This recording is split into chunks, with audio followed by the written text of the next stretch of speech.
Paz do Senhor, meu nome é Tiago Rico e vamos apreciar um pouco da Palavra de Deus. A ideia aqui é fazer uma exposição de partes da palavra, que a gente vai começar com o livro de Juízes e pelo final dele, né? Que o final do livro de Juízes traz duas histórias bem perturbadoras, né? São histórias que mostram, narram acontecimentos que mostram como o povo de Israel ficou naquele tempo. Bom, fazendo um panorama do livro de Juízes, ele mostra pra gente uma sequência de situações, de acontecimentos, onde Deus levanta alguém numa situação de necessidade do povo de Israel. Necessidade de proteção, necessidade de reavivar, né, a conexão do povo com Deus, porque o povo vai se esfriando, vai perdendo essa conexão com Deus e por causa disso inimigos externos começam a atacar e Deus levanta um juiz, e esse juiz volta com essa conexão, derrota o inimigo e tudo corre bem até a próxima queda e o próximo juízo. Isso acontece numa espiral, né, descendente, onde cada momento desse, cada ciclo fica pior que o anterior, culminando em Sansão, o último juiz que é mencionado, e isso até o capítulo 16,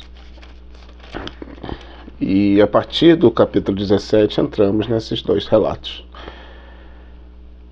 Bom, e antes da leitura da palavra, por que não, né, começar aqui com uma oração para que Deus, que é Ele que vai falar, é Ele que vai dirigir, nos guie nessa exposição.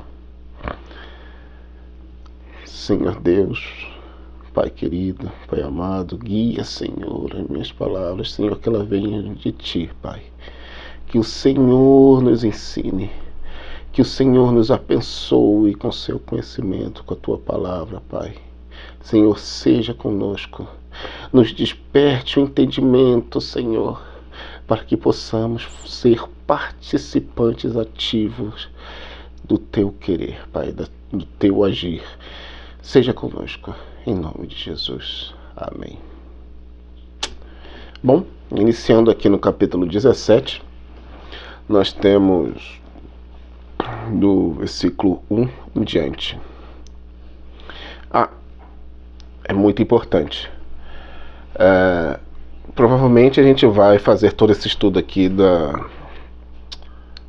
estudo acho pretensão demais, mas vamos ler juntos, né? O livro de Juízes e outros livros aqui igualmente maravilhosos na Palavra de Deus. E é muito importante que seja lido por vocês, porque é assim que funciona. Qualquer pregador, qualquer ensinador da palavra, aqueles ouvintes, eles precisam ler, não só para enriquecer mais ainda de conhecimento, mas para se prevenir, né? Porque você precisa examinar o que é falado diante das Escrituras, porque é fácil encontrar pessoas que deixam a palavra de lado. Então, isso aqui deve ser a nossa referência, essa é a nossa base, esse é o nosso gabarito. Casou com o que está escrito aqui, casou com a Bíblia, está aprovado, está correto. Então, iniciando aqui do capítulo 17, nós vamos ver aqui o capítulo 17 e 18 de Juízes. Talvez não lendo por completo, porque é extenso, vou dar uma explicação, por isso é ainda mais necessário ainda a leitura. E vamos iniciando. no versículo 1. E havia um homem da montanha de Efraim, cujo nome era Mica, o qual disse à sua mãe: as 1.100 moedas de prata que te foram tiradas, por cuja causa deitavas maldições, e também as disseste em meus ouvidos: eis que esse dinheiro eu o tenho, eu o tomei. Então disse a sua mãe: bendito seja meu filho do Senhor. Assim restituiu as 1.100 moedas de prata à sua mãe. Porém sua mãe disse: inteiramente tenho dedicado este dinheiro da minha mão ao Senhor para o meu filho, para fazer uma imagem de escultura e de fundição, de sorte que agora te tornarei a dar. Porém, ele restituiu aquele dinheiro à sua mãe, e sua mãe tomou 200 moedas de prata e deu a Ourives, o qual fez delas uma imagem de escultura e de fundição. E esteve em casa de Mica. E tinha esse homem, Mica, uma casa de deuses, e fez um éfode e terafins, e consagrou a um de seus filhos para que fosse por sacerdote. Naqueles dias não havia rei em Israel, e cada qual fazia o que parecia direito aos seus olhos. Bom, nessa introdução nós conseguimos ver aqui muito facilmente uma confusão incrível, né? Entendemos que essa família, esse rapaz, Mica, e sua mãe, adoram ao Senhor. Eles fazem parte do povo de Israel, entendem, né, conhecem, ouviram falar sobre o Deus de Israel. O Deus que fez milagres incríveis, que levantou desde o patriarca Abraão até esse momento, milagres incontáveis, né? Experiências, né? que são passadas de pessoas e pessoas até eles. Deus aqui já tinha instituído o culto, né? Já sabiam do tabernáculo, a formação, né, toda instituída de como adorar ao Senhor. Mas parece que isso aqui não faz mais, não é tão mais importante assim para eles, porque eles querem adorar o Senhor, mas adoram do jeito que te convém, do jeito que eles acreditam ser o certo. Tanto que o autor aqui, ele deixa bem claro aqui no versículo 6. Naqueles dias não havia rei em Israel, e cada qual fazia o que parecia direito aos seus olhos. Então aqui ele já deixa bem claro, olha, tudo o que está acontecendo aqui é errado. Mas para eles estavam certos, porque não tinha rei nesse tempo e cada um fazia o que achava certo. E aqui, logo na apresentação do nosso amigo aqui, Mica, a gente vê um filho que rouba a mãe. É um ladrão. E ele está devolvendo esse dinheiro à mãe dele. Mas não parece algum tipo de remorso, arrependimento, ou ele viu que estava errado, ou algum tipo ele simplesmente faz isso por medo. Ele fica, parece, apavorado com as maldições que a mãe fez ao ladrão. E ele diz aqui que ouve a mãe amaldiçoando esse ladrão, que ela não sabia que era ele. E ele, ouvindo isso, ficou com medo e foi devolver o dinheiro. E explica bem, deixa tudo bem claro, estou devolvendo porque falou maldições, esse dinheiro é seu, você falou maldições, eu ouvi e estou aqui devolvendo. E logo em seguida ela o abençoa. Ela não pergunta nada, não questiona nada, não tem nada aqui de estranho, ela simplesmente abençoa. O que, para aquela época, pelo menos aqui nessa condição de amaldiçoar alguém, como foi ela que amaldiçoou o ladrão, que acabou sendo seu filho, então só ela poderia quebrar essa maldição, decretando bênçãos. E foi o que ela fez de imediato. Ela declara bênçãos sobre o seu filho.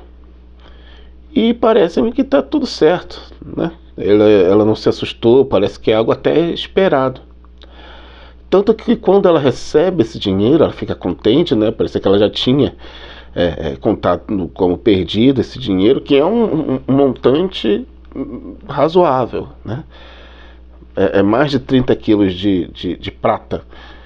E isso dava um dinheiro muito, muito bom, né? Para frente a gente vê aqui, vai ver um salário de 10 moedas, que é considerado, assim, quem recebe essa proposta aceita de bom grado, e eles estão aqui com as 1.100 moedas.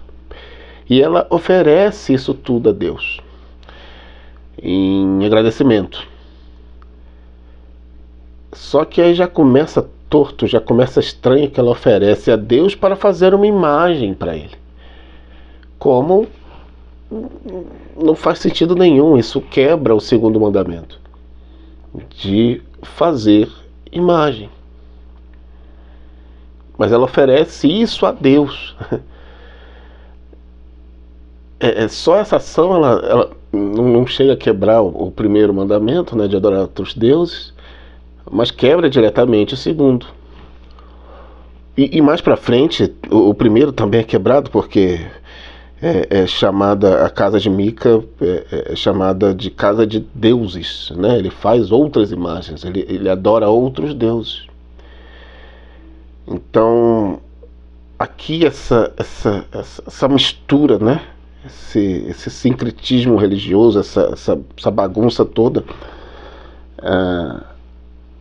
fica muito, muito evidente. Eles vão agregando cultura, né, de adoração de outros povos, e anexando a adoração ao Deus de Israel.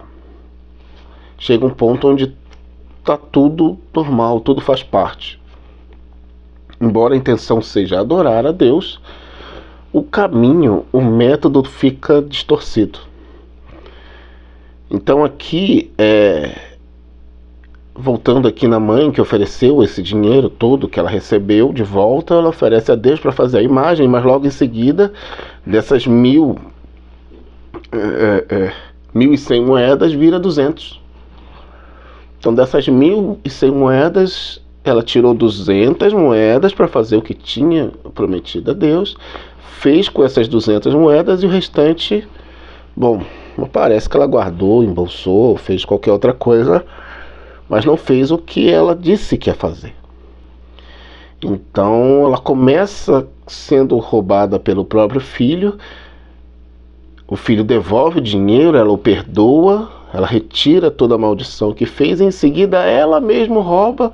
Depois de ter prometido a Deus, ela tira daquele dinheiro que ela prometeu e acaba roubando a Deus em seguida. Então, puxa, a gente vê uma sequência de acontecimentos aqui no processo de adoração a Deus.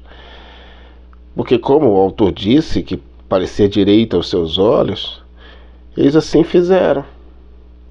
Porque é fácil para a gente evitar o que é errado, o que entendemos que é errado, o que vemos como errado. Isso evitamos. Isso até fazemos, mas sabendo que é errado, vamos consertando e evitando. Agora, o que a gente acredita ser certo, e faz.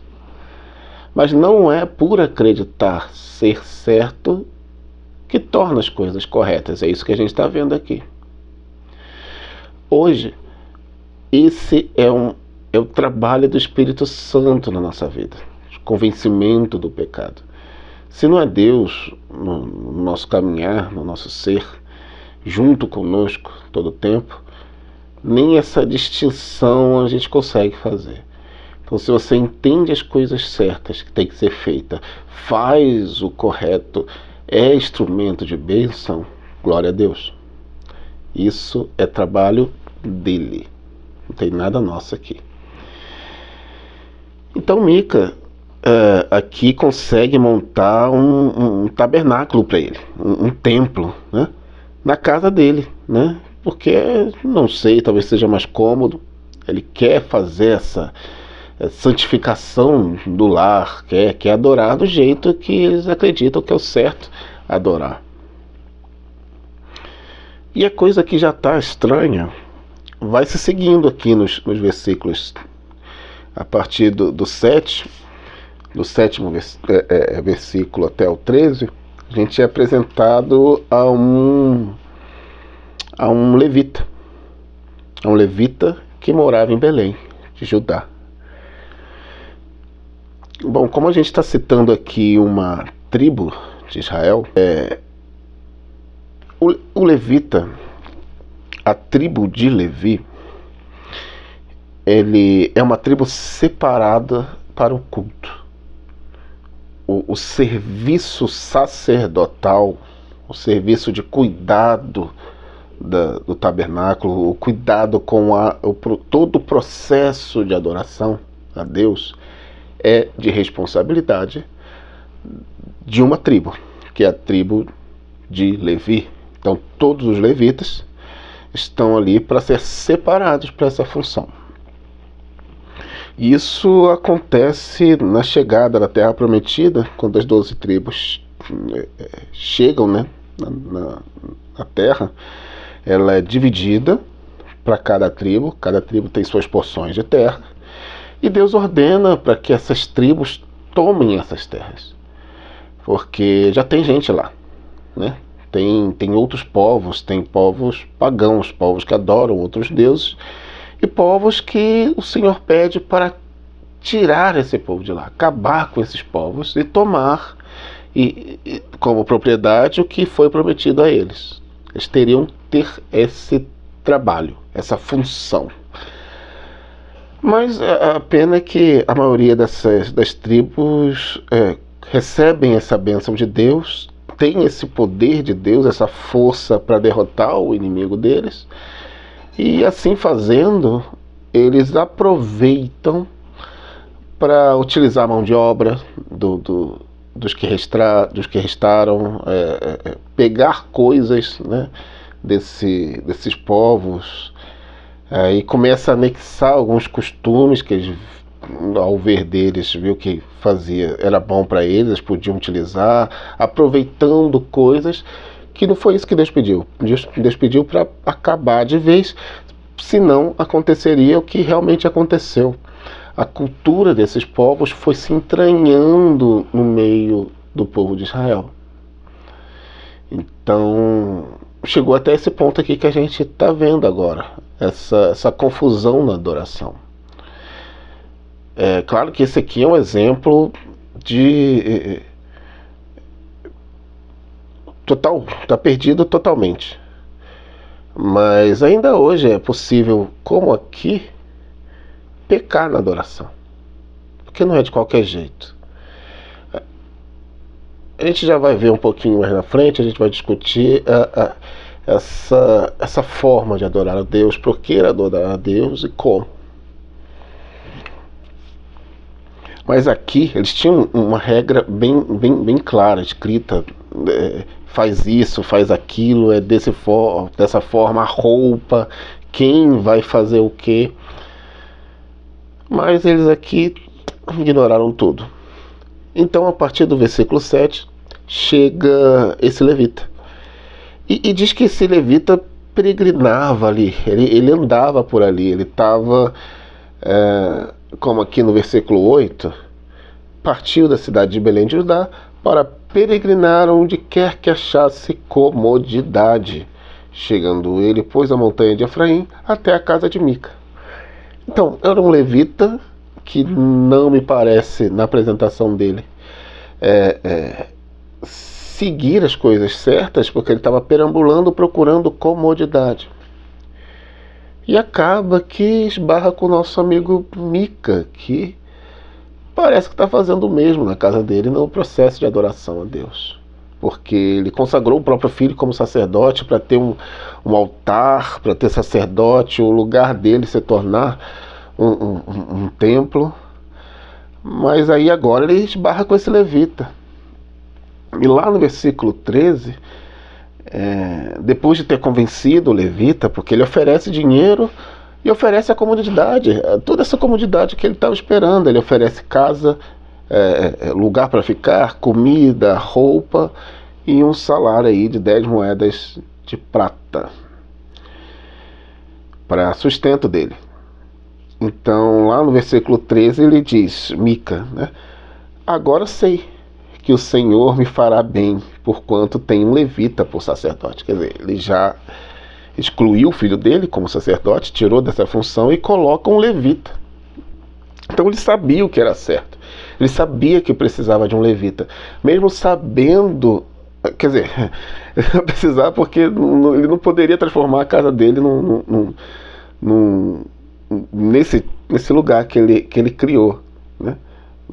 Não é assim que funciona. Mas ele criou e sabia a necessidade de um levita, que só um levita poderia ser sacerdote.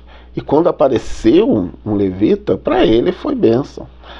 Agora sim, o Senhor vai fazer bem para ele, porque ele tem um levita como sacerdote. Tá tudo certo agora, tá corrigido. Mas logo em seguida, agora que Mica tem seu templo completo, né, para adoração ao Senhor, no capítulo 18 aparece os da tribo de Dan, os danitas. A tribo de Dan, na partilha das terras, né, fica também com uma boa parte de terras, porque ela é uma tribo grande, né? Na verdade só perde para a tribo de Judá em tamanho. E eles passaram a ter dificuldades em tomar a terra deles, pelo menos as partes mais importantes. Eles não conseguem expulsar o povo que está lá, pelo contrário, eles são expulsos. Então eles começam a procurar mais terras, né? Eles começam a procurar terras porque não conseguiram aquelas. E aqui eles estão fazendo isso. Eles mandaram espias, esses espias acabam encontrando a casa do nosso amigo Mica, e chegando lá, eles encontram um templo, eles encontram um levita, eles encontram algo que não era para estar ali, é estranho. Mas aproveitando que está ali, eles consultam o levita, porque eles estão nessa empreitada, né, de procurar a terra para eles. E quando eles consultam esse levita, o levita fala exatamente o que eles querem ouvir, que Deus abençoa, né? Então eles conseguiram o aval de um sacerdote. E com esse aval, eles encontram a cidade de Laís, que é, aqui na palavra diz que é um povo pacífico, um povo distante dos centros, né, mais movimentados, que eles não podem nem pedir socorro.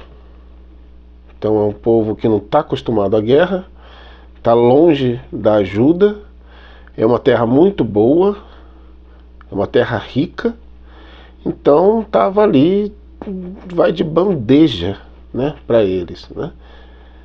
Ainda mais com a bênção de um sacerdote, então estava tudo certo mesmo, aquilo foi bênção de Deus, foi enviado para Deus, é para eles tomarem e pronto, e assim eles vão. Esses espias voltam para a tribo, informam o que aconteceu, falam sobre a casa de Mica, sobre a cidade encontrada, e assim eles se movem para lá, para tomar a terra. E esse tomar a terra, bom, envolve matar todo mundo, né? E ficar no lugar deles, queimar a cidade. Mas aqui, antes de executar esse plano, eles passam lá na casa de Mica e começam a levar tudo que eles têm, porque eles também querem adorar a Deus. E como viram ali um templo pronto, certinho, então eles foram lá e começaram a roubar tudo que tinha lá, inclusive o próprio sacerdote. Porque o sacerdote, vendo aquilo tudo, o levita, eles levando as coisas, ele questiona por que eles estão fazendo aquilo, aí eles oferecem para eles. Diz que não era melhor ele servir a toda uma tribo do que servir a um homem. E isso encheu os olhos daquele levita que procurava comodidade. Aí seria mais comodidade ainda, porque ele servindo a um homem só, sabe, sei lá, se em algum momento esse homem vai passar por dificuldade, ele vai acabar passando também. Agora, servindo a toda uma tribo, isso fica muito mais seguro, porque toda a tribo vai sustentar ele. Então ele vai ter uma comodidade aqui que antes era de um tanto, agora vai ser de 1000 tanto, né? E ele aceita, claro que ele aceita. Então vai as coisas roubadas e vai o levita junto com a tribo de Dan.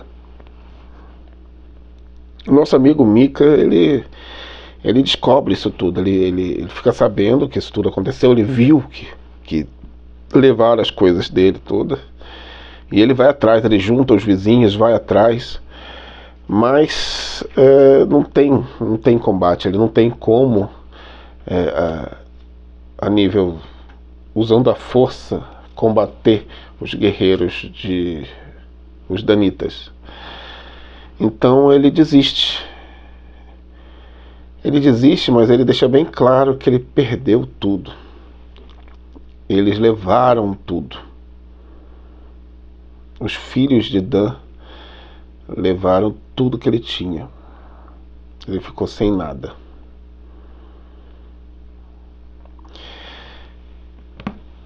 E essa característica de perder as coisas é somente das coisas que a gente fabrica com as nossas mãos, porque vem do nosso esforço físico. Nós montamos, nós criamos mesa, cadeira, livro, tudo isso pode ser tirado.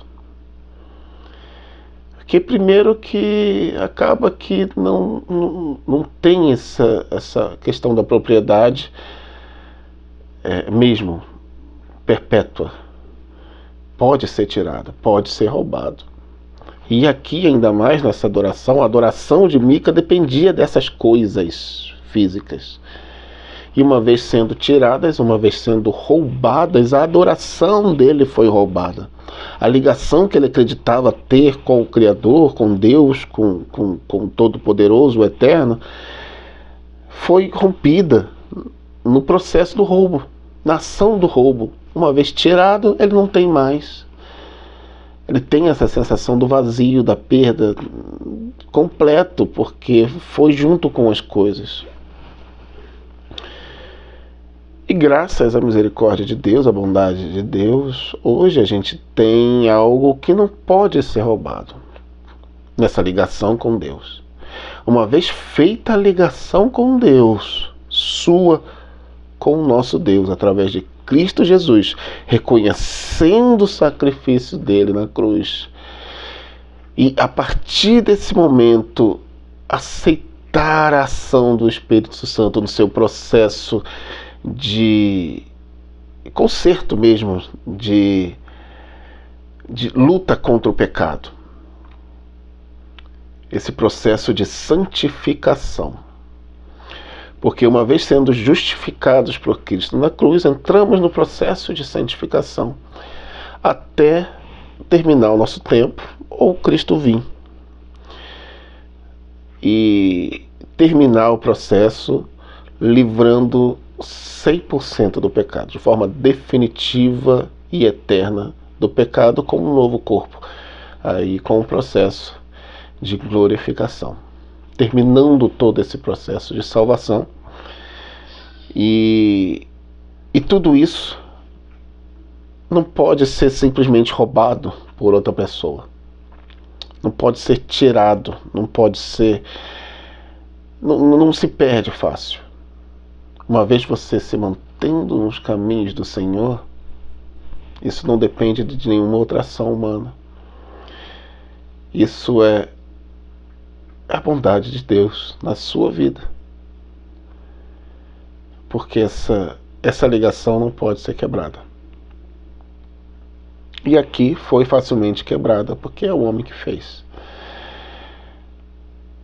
Aqui no final, aqui do versículo 30 ao 31, os filhos de Dan levaram para si a imagem de escultura.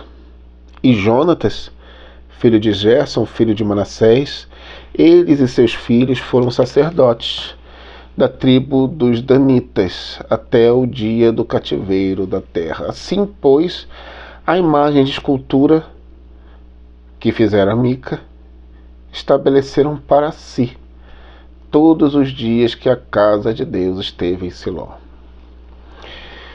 Então aquela imagem que a mãe de Mica mandou fazer, que Mica adotou como parte de seu culto, agora serve aos danitas. E a perdição aqui é completa. Deus não está mais aqui. Eles falam dele, eles montam culto para ele, mas Deus está longe. O que temos aqui é o que o autor fala. Eles fazem o que eles querem, o que é certo aos olhos dele. E isso a gente vê bastante hoje, do culto, do lugar de cultuar. O que garante ele ser correto, ele ser justo, ele ser lugar de adoração verdadeira é o sentimento de estar bem. Se você está bem, você se sente bem, está correto. O que a gente viu aqui que não garante muita coisa. Que Mica deve ter ficado muito feliz quando teve o templo dele montado. Ele se esforçou para aquilo e montou. Conseguiu um levita. Mas não era o certo. Ele estava muito feliz, mas nunca foi o certo. Porque o evangelho em si, ele não mostra, nos indica o arrependimento dos nossos pecados e nos aponta e nos insere no processo de salvação. Mas só que todo esse processo, ele não está relacionado com se sentir bem da forma que a gente imagina, né? Do doce, do suave, do gostoso, do agradável, do quentinho, todas essas sensações que entendemos como agradável, se sentir bem, estar bem. O evangelho não está muito aí para isso, porque o nosso corpo, a nossa vida é no pecado. O que a gente tem ao nosso alcance no mundo é pecado. E quando estamos no processo de santificação, tudo isso incomoda. O incômodo é constante. O incômodo ele é contínuo, ele é permanente. Porque resistimos ao pecado. Nós lutamos contra ele. Nós lutamos a ponto dele se oferecer e essa negação tentar provocar uma vergonha. Você não vai aceitar, você não é assim, você se veste de tal forma, não precisa, você faz coisas e não precisa. Venha esse confronto, ele é constante, o incômodo ele é constante. O único jeito de estar plenamente confortável é pecando. Então, conforto e o que é santo e o que é certo, quase todo o tempo, eles não casam. Não casam. Por que eu digo quase todo o tempo? Porque existe assim um conforto. Mas é um conforto em Cristo Jesus. É um conforto em Deus. É um conforto que ele está presente na vida do cristão, na vida do crente, mas não por causa das coisas boas que ele recebe. Ele pode até receber coisas boas, sim. Pode ter uma casa boa, pode ter um carro bom, pode ter uma família bem estruturada, mas não é esse o foco, não é essa a meta da vida dessa pessoa. E o conforto que ela sente é um conforto independente das condições físicas, das condições materiais, das condições que a vida em si, que o mundo tem ali disponível para ele. Independente dos problemas, independente da dificuldade, independente de qualquer coisa ruim, o conforto está presente, porque a fé na palavra, a fé em Cristo Jesus, nos garante uma salvação, nos garante uma vida eterna, uma vida com Deus, uma vida livre de todo esse peso. Uma vez na fé, com essa esperança, essa segurança na promessa que Deus nos fez, porque Ele é bom, é justo, é fiel, vem a segurança, vem o conforto. Esse é o conforto. Não é o quentinho e agradável, porque isso só reforça o corpo pecaminoso que temos.